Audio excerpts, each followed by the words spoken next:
Fathiamini, who did his undergraduate medical education in Iran and is here working on a PhD. Been working with Trevor and Todd and I on a project with MD Anderson, trying to manage the overwhelming flood of information associated with precision oncology, and we'll tell you all about that. Thank you. Thank you, Dr. Bernstein. So, first, I would like to thank my committee members, my advisors, the faculty and staff at the school, and also the team in MD Anderson Cancer Center at the Institute for Personalized Cancer Therapy, or IPCT, and especially Dr. Merrick, without whose help this work would not have been possible.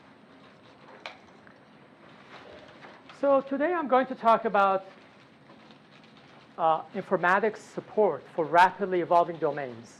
And I'm going to explain what rapidly evolving means. These are domains where new information and new knowledge is created or discovered every day. So you're dealing with cutting edge knowledge and hopefully technology in these domains. And I'm going to show you how the solutions that we provide at the school or this work can help in these domains. And more specifically, I'm going to focus on a question answering system for precision oncology. So we talk about the word precision medicine, and I would like to clarify some or mention some definitions here as to what precision medicine means exactly. So normally when we do, in traditional way of doing medicine is we get a lot of evidence and we create and design therapies that target just the average patient. And when you receive that therapy, it may or may not exactly fit your condition. And you may or may not benefit from the design, which is the therapy, which is designed basically for the entire population. But in precision medicine, we try to create subpopulations and categorize patients based on different characteristics, and then focus on those characteristics. So for example, we can categorize patients based on gender, age, ethnicity, and a whole lot of things that patients have. And in medicine, we oftentimes do this already. But in precision medicine, a lot of effort is being put into focusing therapies and tailoring the therapy toward that subpopulation.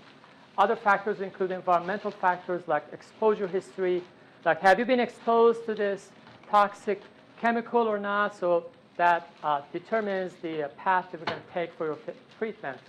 Or lifestyle, do you exercise regularly or not, so that may affect the treatment strategy.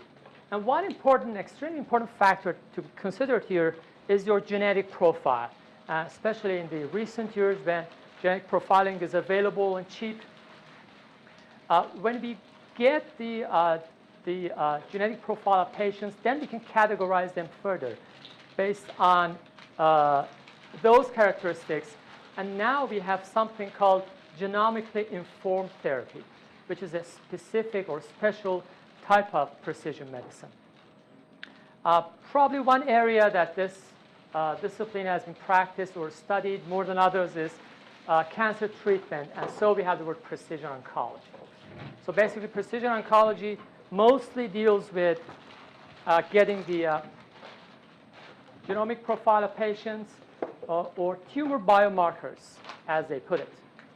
Tumor biomarkers include information from patients' DNA and RNA and proteins and metabolites that exist in the cell, and they extract them, categorize them, and then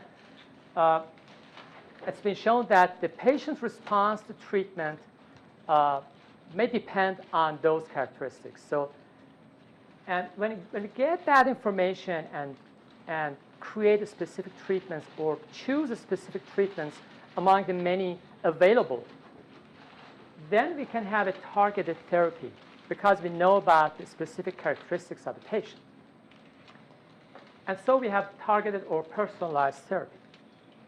And the way it works is, well, in cancer, we first identify, we see a tumor, we get the pathology, and then we extract that information from the tumor or patient himself, and then we create a knowledge base of what those characteristics are, tumor biomarkers, and then what are the available treatments to target those specific targets. We present these knowledge bases to clinicians who look at that information and then make decisions about their individual patients. It's important to note that we're not yet at a place where we can incorporate this information directly into decision support systems. Because a lot of issues, inaccuracies in the data, we get a lot of data back from the systems. And since when dealing with patients, there is zero tolerance for errors, we can't do this automatically now. So there has to be some physician or clinician look at the data and then make specific decisions about patients. One great example of such a knowledge base exists on this side, personalizedcancertherapy.org, which is updated and maintained by the IPCT team that I mentioned from MD Anderson Cancer Center. And what they do is they get the gene, they study the pathways, they find evidence about the therapies or treatments targeting those main genes or downstream targets or anywhere in the pathway, and then they update their knowledge base or database, and then they provide it to clinicians. There are more than 20 genes studied and annotated and stored now, and it's an ongoing task. And you can imagine that since this domain is rapidly evolving, and what does that mean? New genes are discovered every day or studied every day, and new therapies are introduced every day. So if we are supposed to have a knowledge base which is supposed to be the gold standard in this domain, we've got to keep updating that knowledge base every day, basically. Because the gold standard cannot stay gold standard for long, because data is changing continuously. So this means continuous work for curators who do the literature review, and it's not only literature, they check all sorts of sources to get information, like clinical trials, pharmaceutical websites, or available knowledge bases, and they try to keep their knowledge base up to date. Obviously, this process is not scalable, so we need an informatics solution to help them, and this is where we come in as biomedical informaticians. To give you a sense of how rapidly the literature is growing, this is the number of papers introduced during the past few years, and as you can see, there are more than 800,000 papers introduced in 2013 alone. So the amount of knowledge available to you is rapidly at an incredible rate. And doing an online search, for example, in PubMed, may not always be a straightforward process. So it takes a certain level of expertise. You need to be able to formulate your query or ask the right question. Otherwise, you may not get the answers that you're looking for. And people are usually pressed for time, and they don't know about the advanced capabilities of PubMed, for example. They don't know how to use mesh terms, for example. And what happens is you may or may not get the answer that you want. So what's the solution? It's been suggested that question answering systems may be a solution to this problem, or may help in those areas. What question answering systems do is they provide specific answers to our questions. They can be one word, or a list of words, or a small paragraph where you can easily and quickly review and get the answers. So this is actually the traditional way a search works, or this PubMed search. And if I look for the word aspirin, I get thousands of documents, 56,000 documents. Now what I have to do is to go over these documents one by one and try and hope that I can get the answers that I want. On the other hand, we have this system called, this is a question answering system. And what you can do is you can type a question word, like aspirin. Well, aspirin is not a question, it's just a word. But these systems often work regardless. You type the word aspirin, and it returns a bunch of relationships from their knowledge source. In this case, it is semantic relationships in the form of subject, relationship, object. And this comes from a semantic relationship database. But what it means is, if you are interested in aspirin, you can see that it treats some condition. So if this is your question, you already got the answer. You don't have to review those documents. Or aspirin inhibits some process. So maybe a Norwegian rat or something. this one? I'm guessing. I have no idea what it is. No idea either. But if you're interested in this, then you get your answer.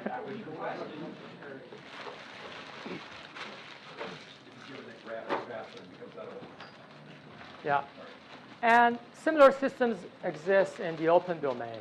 So you ask a mathematical question like this, and you get the answer here. You don't have to review documents. So biomedical question answering, or biomedical QA, how does it work? The knowledge source is usually some specific corpora, like Medline. Or the existing systems can also reach out to web sources. And there's usually a process, a question processing. They find your documents, that they extract the answers, then they refine the answers, and then they try to filter them and then make them available to you. Research shows that clinical questions usually fall into one of these categories, therapy, and in this project, we are interested in therapy questions because we are looking for medications. And there's a framework how to formulate that question or how to ask that question that may help with your research. And there are some systems already designed and developed and available that you can use or test that can answer your biomedical questions. Here's an example. So you are interested in headache and surgery. You want to see if there is information about it. And the first example says, yes, cluster headache can be treated using some surgery. Well, valuable information. Here's another example, the one I showed before. I put the word AKT here, which is a gene name. This relates to our project. So AKT, I hit the button, I get a bunch of relationships. So you can see this concept here, which is a drug, inhibits AKT. So if I'm interested in finding drugs that interact or inhibit genes, this can be one of the answers I'm looking for.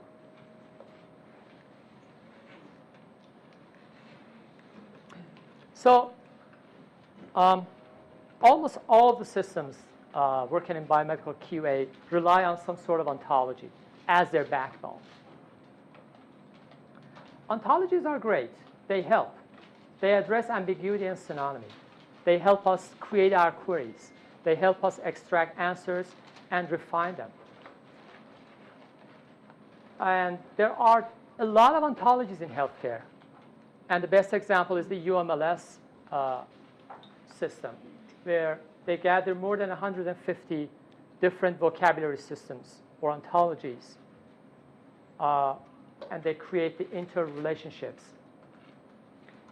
So for example, if you're looking for the word aspirin, by virtue of having the ontology in place, the system knows that aspirin has other names too, like ASA is another example of the same substance. So it can expand your query. how do we create ontologies? Domain experts sit down, review the existing knowledge, and then create a system of concepts and define their relationships, and then formally present them or define them and put them in place. That's how you get an ontology. But ontologies have shortcomings too. They are rigid, static, and limited. By static, I mean once you have the ontology, it's what you have. You can't just change it on the fly, or you can't adapt it to your specific problem in hand. So it is not a dynamic entity. It needs manual curation. And what happens is, because it has a limited number of relationships defined in it, or a limited number of concepts, if you come across a new concept in your domain that your ontology is not aware of, then you're going to miss that concept, or you're going to miss that relationship. If you build a system based on that ontology or knowledge backbone, your system is going to miss that entity altogether. If you're looking for drugs that do not exist in an ontology, your system won't just see it. And ontologies are based on well-established knowledge. We need evidence so that we can know that this is a knowledge that everyone agrees on, so that we can put them in the ontology. If your ontology is published twice a year, and in the meantime you have new concepts or new drugs discovered or being available, your ontology won't know about it. So it falls behind. It needs updates. And like I said, it needs manual curation. So updates are not easy.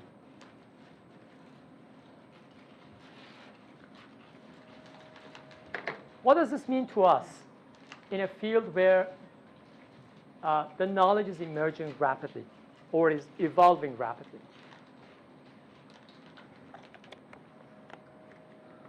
Well, if you had a system which is based on an ontology here, and you're supposed to extract relationships. Remember, question answering is about relationships. Aspirin treats headache. We're interested in the treats part, really, because that is how we answer our questions. If you're using a system based on an ontology, what happens is, when the domain is rapidly evolving, knowledge sources are scarce. There's just not enough information in the literature yet. And it's not well established. Not all people agree on it. We don't have enough evidence. Concepts are not well defined. And as a result, ontologies are not up to date. So what can we do? To address these shortcomings, one strategy is to resort to other techniques. For example, to statistical techniques. So for example, we can use distributional information based on co-occurrence data. This is one strategy. There can be other strategies. It doesn't mean that this strategy can cover all the shortcomings, but it can help. So what do we get? When we use ontology-based systems in these domains, we get a low recall. The system is going to miss a lot of information because it just doesn't know about them. But we may get a good precision because whatever it knows very well. And on the other hand, if you use other techniques like distributional information, we get a good recall because the system just extracts everything and gives us a lot of stuff. But we also get a lot of noise. So in order to help IPCT, we decided to create a question answering system. And we decided to go ahead with an ontology-based system because that's what we do in medicine. We use ontologies. SemRep is the tool we chose. It's a natural language processing tool. It extracts semantic relationships from Medline abstracts. It is ontology-based. It uses different components. One is MetaMap, which is a concept extraction tool. It also uses semantic network from the UMLS. Semantic network defines and lists all the possible relationships. And in a recent study, SemRep people were able to show precision of 75%, recall of 64%, which is actually not too bad in this domain. They didn't test it on evolving domains, though. The test set was well established based on good knowledge that we have. UMLS semantic network. This part of the ontology defines what relationships you can have between any two concepts. As you can see, there's a limited number of relationships defined, like property of, part of, or process of, or so. If you come across a different relationship, your system will not capture it. And the way SemRep works is you give it the text, it extracts the sentences, and then extracts the relationship, puts the treats here using the UMLS, as I explained. Then processes all the sentences. And it's actually very convenient and very helpful if it has the data that you need. Instead of having to read the document, you have the database, right? You have a knowledge base. You just run a query against the knowledge base. You say, tamoxifen, what do I know about it? It says, yeah, it treats breast cancer. Very convenient. OK, you got your answer. But what if the data is not there? What if the knowledge is not there? So if you're interested in SemRep, you can go to this website, Interactive SemRep, put your sentence, hit the button, and it gives you the entities and the relationship. So we have two entities in this sentence, aspirin and headache, both map to standard UMLS concepts, and the relationship is extracted. And it turns out that treats is one of the allowed relationships. So it comes from the UMLS semantic network. Also note that SemRep by default uses an old version of UMLS, 2006. And I'm going to show how this can be a problem when we are dealing with recent knowledge. Another example, coffee treats headache. So it may seem to you as a legitimate sentence with valuable data. But when you look at SemRep output, you can see that the treats part is not extracted because coffee is not a drug. And a food is not supposed to treat anything. So your ontology just doesn't allow that kind of relationship. If you're using SemRep to process that sentence, you're not going to get a good relationship out of it. This is where everything you do has to exist in your ontology. So they run SemRep on PubMed abstracts. They use UMLS 2006. They update this database twice a year. They present a relational database. It can be downloaded and used. You can build a system around this. And there's a table with subject, predicate, object triples that you can use. And this is exactly what we tried in the beginning. Let's see how it went. So we created a system called AIMED, Automatic Identification Molecular Effects. And the purpose was develop a system to find drugs that target genes of interest. We picked one pathway with 3 genes and some drugs that would interact with those genes. These were suggested by the IPCT. And we designed the semantic query. The input was gene name. We defined the relationships that we were looking for: inhibits, interacts with, coexists with. The output would be the list of drugs. We only used 3 genes, 7 drugs. We got a recall of 30% and a very low precision. So it means that we basically couldn't find more than 2 of the drugs in a relationship. And we got a whole lot of other stuff, hence the low precision. But what was the reason? So SemDB was supposed to have everything we needed, right? It came from literature. We used the most recent version. the most recent database, so the knowledge was up to date, but the UMLS was old. But was that a problem? Could that be a problem? Turns out that yes, that was the main problem. So basically, 2006 version of the UMLS contained only 52% of the drugs. The rest could be found in another version, a more recent version of UMLS, and yet more here. And some of them were not found in the standard version of the UMLS, but were found in the NCIT, which is National Cancer Institute Thesaurus, which is a specialized cancer vocabulary system. So, and interestingly, NCIT is already a part of the UMLS. But why were NCIT words not included in the UMLS version? We had to look further, and we found out that some flags were off, so we turned them on. So we had to go down to individual files, we turned them on, and we redesigned the system. We recompiled the system and recreated the database.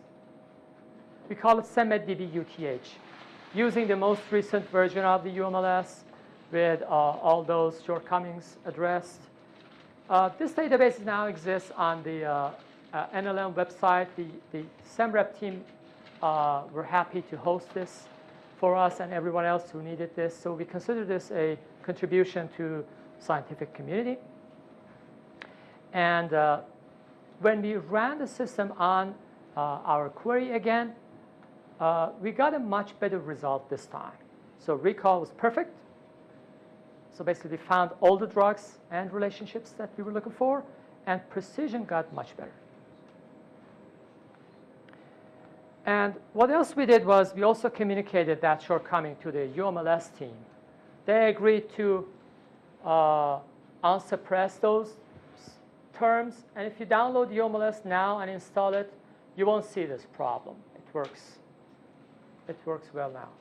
I mean, it worked well back then, but doesn't have that specific problem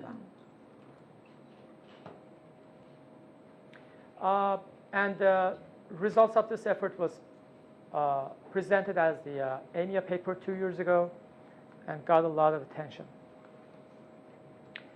Based on the knowledge that we gained from the first attempt, we expanded the system. We created Semantic QA system, designed the query, and used a lot of filters to refine the answers. We also added co-occurrence data. I will touch on this later. And the input was gene names, again, relationships, and the list of drugs would be the output. And we used 17 genes, and we used a measure to optimize the parameters. That was F2, which is a variant of F measure, but emphasizes recall over precision, because IPCT is more interested in actually getting everything which is out there, not missing any valuable information. And if the precision is low, they get some unwanted results. That's okay with them, because they'll have to review the results manually anyway. And one concept that we introduced in this stage is important to mention here. We have the notion of clinical trial phases. And what it means is when a new treatment or drug is introduced, it doesn't just go to the market immediately. It has to go through some steps so that people make sure that it is working, it is safe. What is the dosage? What are the side effects? Can we use it in the entire population comfortably? Or if not, then what can we do about it? So there are phases in clinical trials. In phase 1, they tested in a very small group. They determined the dosage, safe dosage, for example. And in phase 2, they give it to a larger group of patients. They further evaluate its safety and efficacy. In phase 3, they give it to a yet larger group of people, and they test it further and get more evidence about its effectiveness and monitor the side effects. And then finally, if everything is approved, they introduce it to the market. And even after market, there is ongoing research about this. They monitor the effects of the drug in the larger population, and they get more information about it. So it takes a while for a drug to go through these phases. From phase 1 to market may take years. And you can imagine during these years, people are doing research on those drugs and getting more and more information. And they are enriching their knowledge and knowledge bases. Again, you can imagine that if you're interested in a drug in a phase 1 trial, you're not going to find a whole lot of information about it in the literature compared to some drug which has been there for years and decades, right? And as we go, so phase 1, phase 2 is considered emerging knowledge. And as we go through these phases, we are dealing with better established knowledge. So in this project, actually in this research that we are interested in, seeing the effect of emerging knowledge and how they interact with ontologies, or what we can do about the queries. We use this phase information as a proxy to determine the degree to which our knowledge is new or well established. So we designed the system. We put a lot of parameters, filters, FDA filter, and clinical trial filter to make sure that the drugs that we get are clinically available. We also use the phase filter, as I mentioned. So we examine different drugs in different phases separately to focus on the effect of emerging knowledge on our informatics solution. The NCI filter frequency, and use also semantic types to filter further. And this is another overview of the system.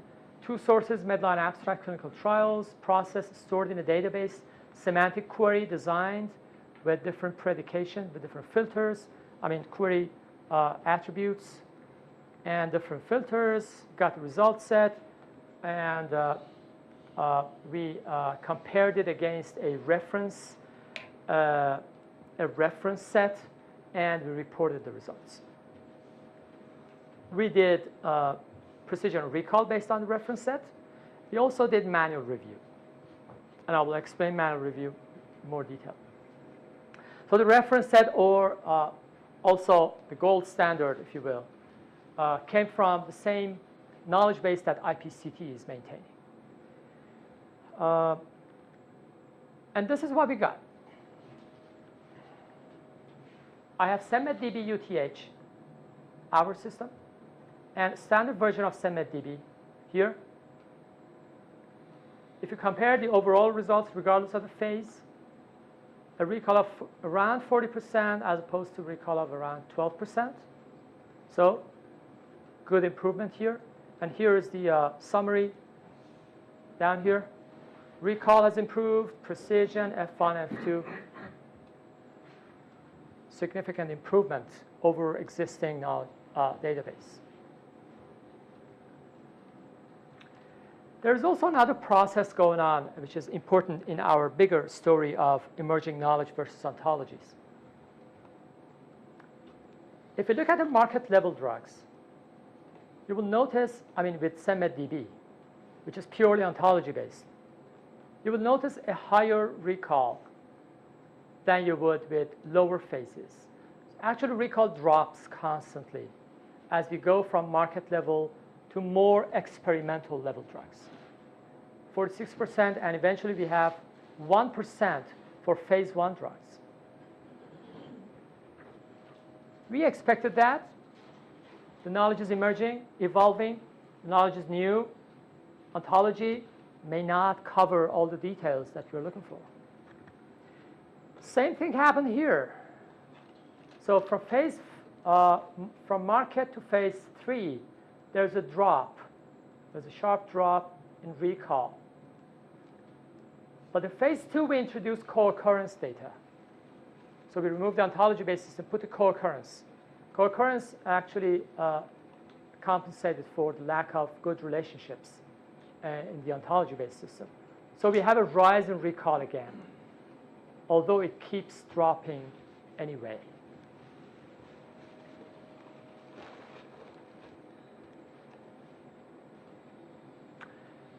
We also ran a manual evaluation. Why did we do that? So if we hypothesize that the gold standard cannot stay gold standard for long, chances are by the time we ran our query, this reference set was already out of date because they needed to update it constantly. We wanted to test that hypothesis. So among the false positive results, if you could find some true positive results, that would be really valuable. Why? Because, again, it would emphasize that notion that I mentioned and would show us that such a system can be of some value, some real value to those curators. So we asked IPCT to lead that effort. They designed a 3-score system.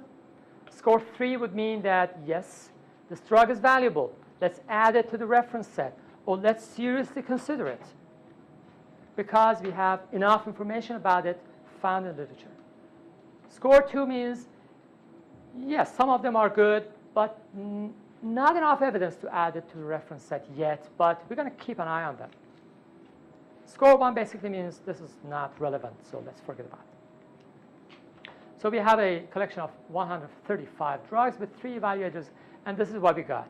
Actually, more than 25% of the false positives were declared as score 3 for candidates to be added to the reference set. And this was a great accomplishment here, I guess, and showed the value, showed the, I mean, was a sign or an evidence that our hypothesis was true, actually, that in these domains, you need reference sets need constant attention, constant updates.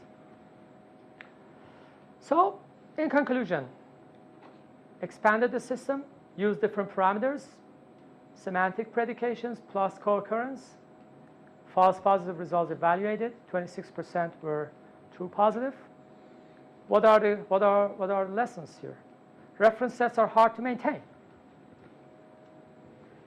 especially in these domains. Informatics can help. Informatics solutions can help. They can help manual curation. And ontologies have limited coverage in areas where your domain is changing constantly. Again, the results were submitted for publication to JMIA Special Edition on Precision Medicine. We received the first round of revisions. We did the revisions, submitted again. We received the second round a couple of days ago, and we're working on them. But they're minor. But they're minor. They are minor, by the way. Yes. Thank you. That's right. And the next steps include, well, improving the system, of course, improving precision, different techniques, ranking, clustering, improving the recall using additional ontologies, using other informatics techniques like adding semantic, adding distributional techniques, and using logic and reasoning. Also creating user interfaces or applications that would allow user to set those parameters or set their preferences and adjust workload versus query precision. And that's basically what I had, but if I want to summarize this, I have a few more slides, so bear with me. If I want to summarize this, the goal here was to find drug-gene relationships in the context of precision oncology. We dealt with 2 different types of relationships, semantically defined, ontology-based relationships, and co-occurrence relationships. And we showed that these are important depending on the degree to which your domain is well established or not. So with ontology-based tools, problem was knowledge sources are scarce, not well established, ontologies are not up to date, relationships are not well defined, so low recall and high precision is the result of those systems. with other techniques that we applied, for example, distributional techniques, better recall, probably lower precision. And finally, so the goal of this research was to demonstrate how these two systems can be used to find answers to biomedical questions in the context of a rapidly emerging knowledge. This study was supported by different grants, NIGMS, NCI, Sheikh Ben Zayed Foundation, CPRIT, CTSA, the Beaux-Arts Foundation, and MD Anderson Cancer Center. Thank you very much.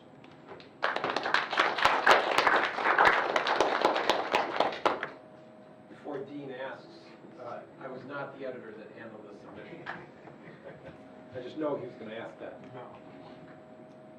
Perhaps Dr. Fathiamini would entertain questions.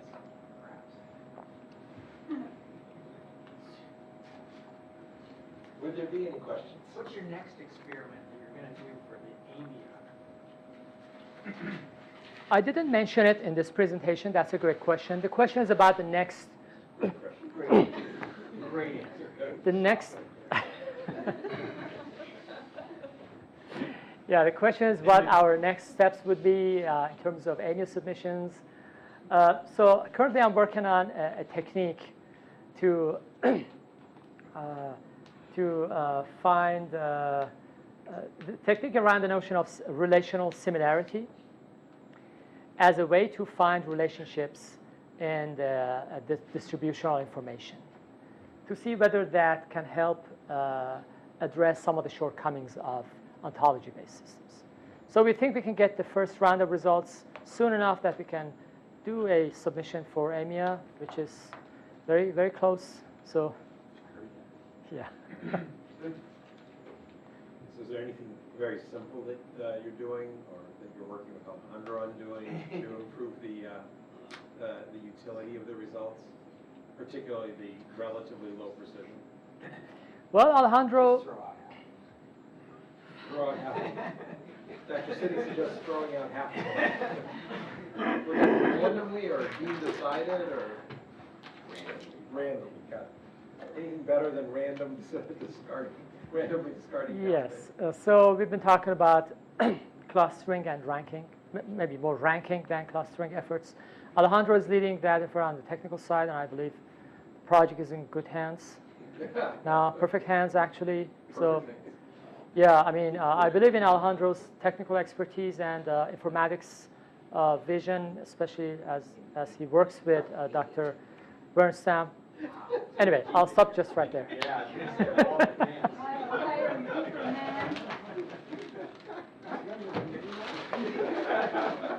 You'll pay him later. Well, it wasn't acknowledged on slide 41 or 42, so. Do you mean as a funding source? No, You no. wanted to be acknowledged as a funding source? Title. Oh, that's terrible. I wouldn't work with them anymore, if I were you. Don't you have product? Yeah. Well, Trevor has a real question. So are they using this now? Why not if every 4 drugs you found should be on the gold standard? Surely the system's by now being adopted. We are working, yeah, the question is whether IPCT is working, using this system right now. We are working on making this available to them as a sort of application because, they are busy and they need a user interface to work with. So that's one of the goals, one of the next steps actually. And they already have other solutions in place. So we need to find a way to integrate this into their existing solution so that they won't have to deal with different screens or different workflows and work on the usability, of course. So yeah, you're actually working on it. That was my favorite usability answer. They're busy, so they need a user interface. Well, sometimes we forget that That's a in user informatics. interface. Yes, question. I've got 2 questions. One, do you have a screenshot of your system? And 2, propositions in science and scientific literature are generally presumed to be true for all time. When you're dealing with pharmaceutical development at various levels of maturity. Did you approach the representation of the degree of belief of that level of maturity in any systematic way? Yeah, two great questions. That's a great question. Let me summarize and correct me if I'm wrong. You have a screenshot, yeah, but the second one made up for it. Well, in terms of a screenshot, well, yeah, we have a lot of screenshots, but it's not a fully developed user interface Right. yet. So we're basically script-based, if you will. So. Yeah, that wasn't a great question. That was okay. I know, I hear what the description. And I guess the other question was, as our knowledge and understanding is evolving around the newly discovered or introduced drugs, did we handle the level of certainty or trust, if you will, that we have in the sources that present those new discoveries to us in a systematic way? Or how do we know that drug works? Is that your question? Yes. Oh, yeah, okay. If a drug is new, how do we know that it works really? Or how how do you represent the level of maturity? The degree of belief vis-a-vis the uncertainty of the status, true or false, of the proposition? Yeah, well, that's a great question. Well, first of all, we have considered these notions, and we have discussed these issues, and there are many parameters that can be used in the system. For example, you can think of the publication that published that piece of information. It can be a trustworthy publication or may not be, or the evidence that is presented to present that drug to us, and that requires domain expertise that's beyond the probably the engineers like me that work with that information. But if they are presented in a nice way and in a usable way to domain experts, they can definitely make decisions or judge whether that information is good enough or not. Yes? So if I may take a stab. So in this system, the answer is no. We didn't really explicitly model levels of evidence. However, I would point you to Merrick Bernstein JNCI. Just Google that, you'll find it. And the IPCT has explicitly considered levels of evidence and defined level of evidence for this domain. So not only so they're implicit in your question, well, some is explicit, some is implicit. It's different notions. Number one is, does this drug work? Okay, yes or no, do we believe it works? Yes or no. Number two is, how strong is the evidence to use it in this patient or in this scenario, which may be not entirely orthogonal, but a different question. And that's one of the reasons that we don't want, we don't think that this is a system that's ever, no matter how much it advances, is going to be used in direct patient care, where somebody's sitting in front of you, you plug in their molecular profile, out comes a list of drugs in ranked order, and you prescribe number one. That's what Watson's going to do. Except Watson's going to have that. Yeah. Because of issues like this. So number one, there's contradictory evidence, right? So suppose you have, let's say, cell line data, particularly controversial area. So if you have a number of breast cancer cell lines, how do you use that evidence? So you know that it works in 1, 3, 5, 7, 9, sort of works in 2, 4, 6, and 8, and doesn't work at all in 10, 11, and 12. What do you do about that? I mean, is that a viable treatment for cell? Well, maybe not, because the concordance between, you don't want it? You decide. So the Dean standard says no. So there's a lot of controversy regarding particular cell lines, cell line information in general. How similar are the response patterns of cell lines to xenografts, where you implant tumors in animals, mice, from particular patients in this response, compared to original tumors, so the primary tumors versus metastases. All of that is a very evolving controversial area. And that's what the folks at the IPCT grapple with for a given drug, for a given patient, at a given level of development. So I don't think this is something that we can, at least with our current expertise, plug into an algorithm. Right. So that gives me an idea for your AMIA paper, is you could, I think, look at the, like the clinical trial plus human, and sort all of your, those low specificity or whatever, low. So that's what we're doing with ranking, is we're looking at mesh terms to see if it's a human subject or rat, animal. Those cell lines, just throw that stuff out. Right. So, And then I think the journal idea is a good idea, so if you could come up with a list of highly cited journals, like. so Hunter, does it work? Yeah, it actually improves precision and recall when we add these ranking systems. So how can I improve recall? Or,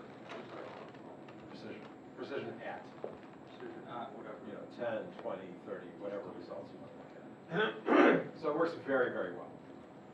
The reason we didn't upfront do that, and the reason that Safa didn't mention it as first priority, is because, so the way the project was framed is, look, we want all of the results.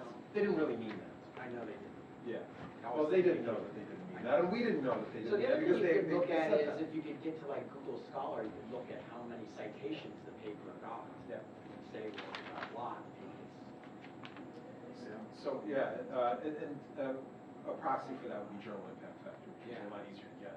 And that's the kind of thing that we actually do. It works really, really well. The concern, of course, is that, number one, journal impact factor citation data notoriously variable between fields. So in other words, the fact that you've got 1,000 citations to your work does not allow me to compare you to a chemist, right? And so, because this the is chemistry was out. what's that? So Or the the chemistry one's chemistry out thing's right now. So Dean's citations are better than the chemistry ones. Got it. We're talking about humans. Right, right. So, well, we are and we aren't, right? So some of these data are human data, some of these data are cell line data, some of these are mechanistic data. So so this is a multidisciplinary domain. I see that. When you're treating humans, yeah. Well, when you're treating, so this gets very much into the right to try I know. area. So if you're in a situation where you've run out of therapies, and remember the vast majority of targeted therapies are available on clinical trials, they're not marketed. There are very few marketed targeted therapies. So now we're talking about people on clinical trials. Often, the majority of these drugs are in early phase clinical trials, phase 1, phase 1, 2. So this is where you're testing toxicity, not efficacy. So these are people that have been heavily pretreated. They've gone through multiple lines of therapy. They've run out of available options. So at that point, Dean, do you change your mind about the cell line data? Call hospice. So Dean wants hospice. We will keep that in mind. Somebody take notes. I assure you, not everybody feels that way. Is that your living will? It's just a tattoo. Donor? No, sometimes they get ignored. What if you're wearing a shirt? All right. Any other questions? All right. Great job. Thank you. Thank you.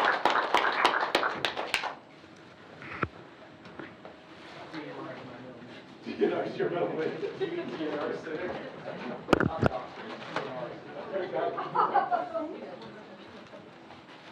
All right. Well, then I'll be sure to resuscitate you myself.